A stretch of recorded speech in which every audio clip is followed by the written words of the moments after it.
He was elected mayor just 30 days before the next local government elections, which means that this would be the shortest term of mayorship in the history of the city. But what could he get done in 30 days? Would he just hold the fort, or was he going to get some things done? I found out by speaking to the mayor of the city of Johannesburg, Councillor Mpho Moerane. I'm Peter Ndoro, and this is For the Record.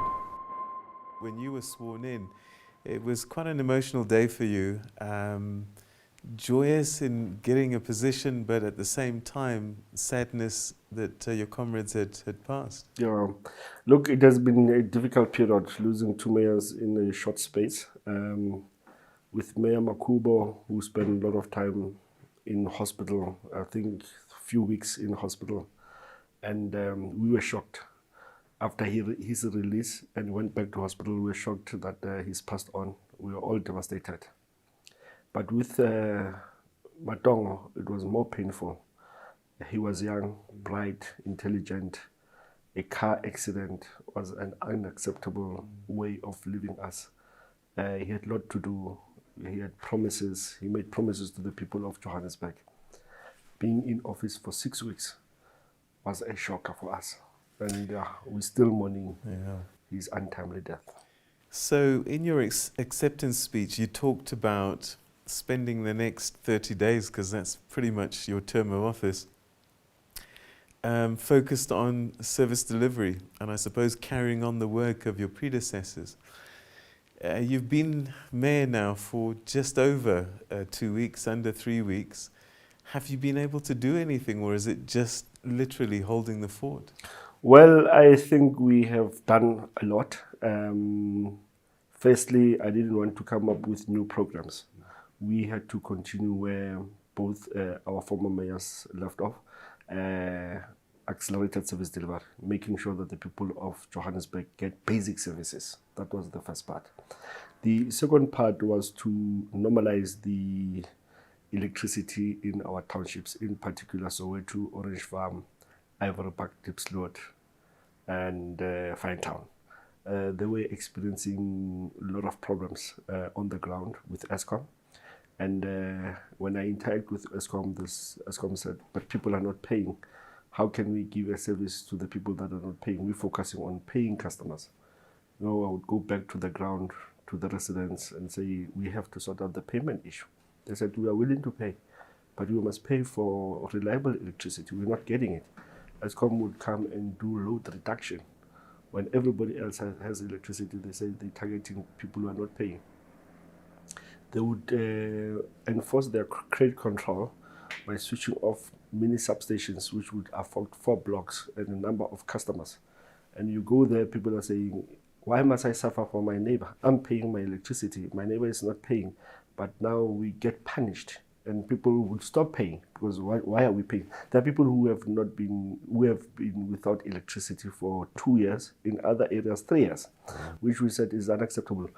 But we're already in negotiations with Eskom on the takeover of Eskom. We started it last year. I think our first meeting was on the 18th of July, where we engaged with the minister, the CEO of Eskom. At that time, Mayor Mpho was there. I was the MMC responsible for electricity supply in the city, and we started the negotiations about how they should deal with our customers, because these are our residents. We know them, we understand them. Eskom does not know them, does not understand them. The focus point of Eskom is to generate electricity. Customer services is one thing that they don't have, and we are very good at that. Those negotiations end up with the board approving the transfer of these areas to the city of Johannesburg. Well, there's a lot of money involved. They want 4 billion for the network, and there's a debt of 7.5 billion owed by Soweto customers. Eskom said they wrote off 5 billion last financial year. So the total was 12.5 billion. So we started negotiating on how we do the transfer. We ended up signing the MOU, which was drafted by Eskom. Fortunately, the MOU was concluded a week ago, And it was perfect timing for me as a person who has started those negotiations, because at being a mayor, I would also phone the minister and say, Minister, signed off. I need the MOU signed so that we can kickstart the transfer. We're talking at a pretty high level, and I'm thinking about our viewers right now, and all they want to know is, what does it mean, and when will they start to see the changes? In terms of Eskom, Yeah. I think minimum of between 24 and 36 months, to be realistic. Eskom believes it will take more. I've been personally involved in a takeover when the city took over Alexandra from Eskom. I was working for Eskom, so I was there. I know, I've experienced it, so I have the understanding of what needs to be done. So I think maximum 36 months should be the period where people can see change. How will the game change once that transfer happens? Well, as a city, we know our people. We have ward councillors on the ground. We have ward committees. We have branches. So we know how to interact with our residents. Eskom doesn't know. The only thing that they know is to bring electricity with their technicians and collect the money. We can engage with our communities, especially when it comes to the issue of payment. We believe that if people get better service, they will pay for it. But we are also saying we bring other energy sources, which we call energy mix. We want to bring gas, we want to bring solar. I said we must build solar at Avalon Cemetery. Avalon Cemetery has 1,173 hectares. With that land, you can produce between 60 and 80 megawatts. You can light up 60,000 RDP houses, or between 26 and 30,000 normal houses. So we have a plan. Whereas Eskom can only generate through coal-fired power stations. Why have you come up with this plan now? I know that you've been in negotiations for a while, but you've got countries like Denmark who've been at this for decades. So it's not as if it's a new idea, new way of doing things. Why have you only managed to sign now? Well, we took over the city of Johannesburg in, I think, December 2019. I was appointed MLM. So pre-2016, nothing was happening. We had a plan. There was a plan on moving us forward in terms of electricity supply. If you look at our growth and development strategy 2040, it is outlined where we are taking the city. It is there. There's nothing new. But there was no will to make sure that it works, so that we implement it. So when we came back, we had to bring back the GDS, which was shelved somewhere, bring it back and look at other sources. We will be going out on RFI for waste to energy in the next few weeks, something that we've been working on for the past 12 months with DBSA. We have appointed transactional advisors on the program. It's a lot of money. We want to build 3 in the city, which will give us a total of 75 megawatts. The plans has always been there. There was no will to make sure that the plan comes to fruition. So my focus point was to make sure that we bring stability in terms of our electricity supply. All right, so power looks like you've got a plan, it's working, and it's in play. There are a lot of other issues, service delivery, and that seems to be the word that people have most on their lips as we go towards these local government elections.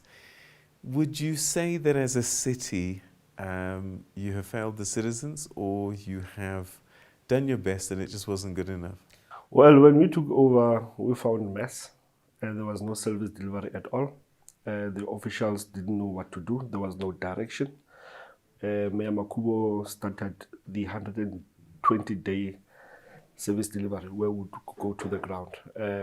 When Mayor Mpho took over, revamped it, and he said it will be accelerated service delivery, which I'm part of it because I was the political head for service delivery in the city. So when I took over, it was easy for me to make sure that I continue with it. It was not a hassle because I used to plan it. Now I'm executing it. It's basically, Peter, making sure that our officials do what they expected to do. Be on the ground. Every day when you wake up, when you drive, you'll see a truck patching a pothole. You'll see a city power truck fixing a street light. You'll see JRA on the traffic lights, fixing the traffic lights. That's what we want. We want basic service delivery things to be done on time. When people report, it must be done. But I'm delighted that since May this year, when we launched our pothole program with Dial Direct and Discover, we have fixed 50,000 potholes. And I said to them when we launched the app that we've taken 6 months to fix 50,000. I want the next 3 months to fix another 50,000. I'm sure that in the next 12 months, we won't have a problem of potholes in the city, unless obviously the rains, which are a cause of the potholes. And we need to resurface our roads, because if we resurface our roads, we won't have a problem of potholes. But because of your capital expenditure, the money that we get is not enough to do everything at the same time everywhere. But we'll try to make sure that basic necessities, what the people expect. I always say when you wake up in the morning at 5 o'clock, like you and me do, when you switch on the light, there must be light. When you go to the bathroom, there must be running water. When you go to the kitchen, your appliances must work. When you drive out, you must not be swerving from potholes. Okay, so basic things. What's interesting about your responses is that you keep on saying when we took over from the DA and their coalition, 2016, the citizens of Johannesburg said enough of the ANC, and you had failed them, essentially. Is that not how we interpret that? Which then begs the question, what is it about now that suddenly you have urgency, that you are able to do things? Why couldn't you have done that before? Well, we've done a lot prior to 2016. Things that I'm talking about were there. We've implemented the BRT, Rea Vaya. We've done corridors of freedom. We've done a lot, Peter. But yes, there were challenges. We lost power to the DA and the coalition. Coming back, it was a lesson for us. That's number one, that we need to take these things serious. We need to speed up service delivery. But we found the city in a worst state. So we had to fix. The 3 years that they've been in power took the city 5 years back. So we had to accelerate service delivery and make sure that we bring the city to where it belongs. I can tell you now that we signed the climate action plan with Mayor Mpho Moerane. When we planned it prior to 2016, nothing happened. And when we came back, the mayor of New York was excited, the mayor of Paris was excited that now we can see a ball rolling in the city, that you're bringing back climate action plan. And now we are implementing it. We're making sure that, small things, Peter, makes a difference. Things that could have happened. But yes, I can safely say that we know what to do. We have a plan, and we are accelerating our service delivery. So citizens are probably thinking, hang on, council is made up of different parties, different members. Why is it that it always seems as if it's a zero-sum game? If you're in charge, then you're in charge. You take the blame on your own. When we're in charge, we take the blame, we're on our own. Why can't you work together on behalf of us, the citizens? Well, when we took over in 2019, it was through a coalition of other parties. It's not the ANC alone. We took over from a coalition to a new coalition. And some of the during the disaster, because you keep talking about you found the city in bad shape, it's almost as if you were not there. Well, we're on the opposition benches, so we have. That's the question. How is it? Because after these elections, you may be forced into another coalition.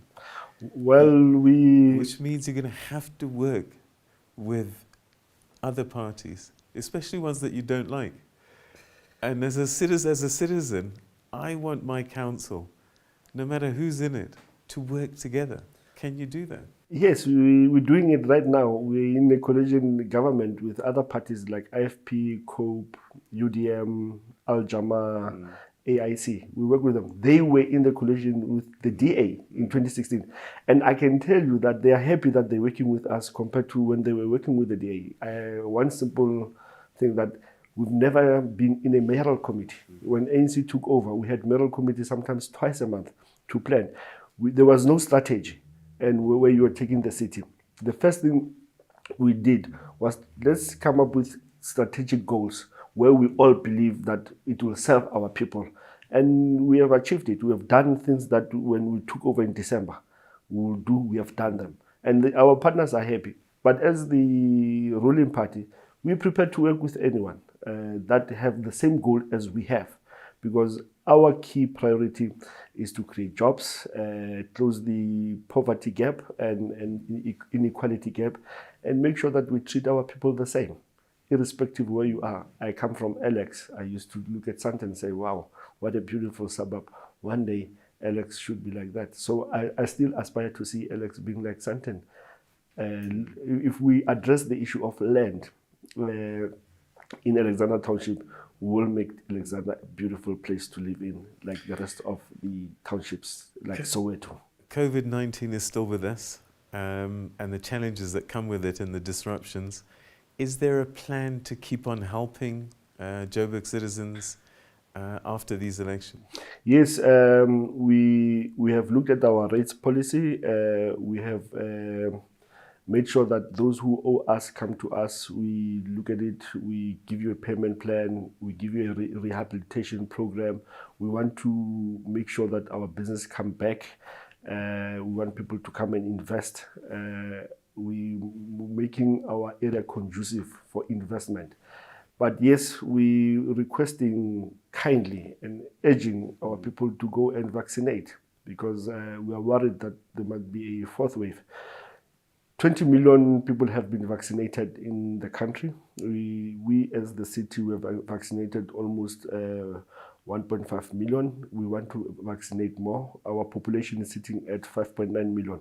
If we vaccinate almost 3 to 3.5 million, when wave 4 comes, we won't have a problem of business closing down where the president will have to shut down the country.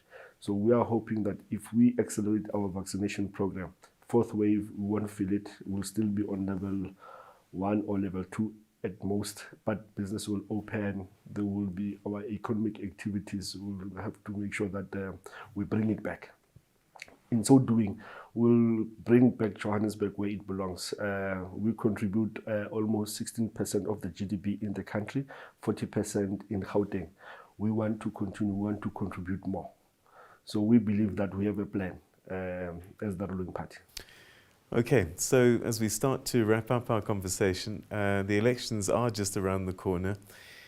Do you think that you've done enough to motivate particularly young people to go to these elections? Because I come across a lot of apathy and disillusionment, and I wonder if you as country leaders are doing enough to inspire and motivate young people to show up.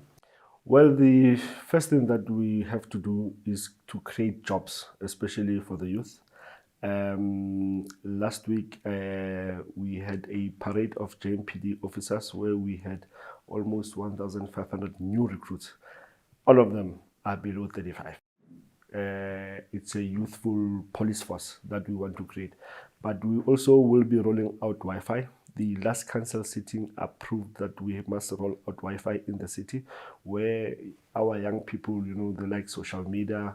There are a lot of opportunities where when you have data and it's less costly, you are able to find work using your smartphone, using free Wi-Fi from the city. I think it will motivate our youth to come out and vote, because we believe that Johannesburg is a youthful city. We have to take our youth very serious. When I do door-to-door and accelerated service delivery, I come across hardships where they will resort on taking nyaupe and drugs because there are no activities to keep them busy. I said, let's look at arts and recreation. Let's open our sports field. Let's make sure that the youth is kept busy by sporting activities. But more importantly is to create jobs for them. Okay, so in the interim, you're about to finish perhaps the shortest tenure as mayor. If the ANC wins or gets a large chunk of the votes, puts a coalition together, are you coming back as mayor? Well, that's a decision left to the African National Congress. It's not my decision. But they have asked me to do this for the remainder of the term. I said I will do it. They will have to go back and decide who comes over. But I believe that we work as a collective in the ANC. Doesn't matter who's the mayor. We work as a collective to make sure that we drive the ANC manifesto.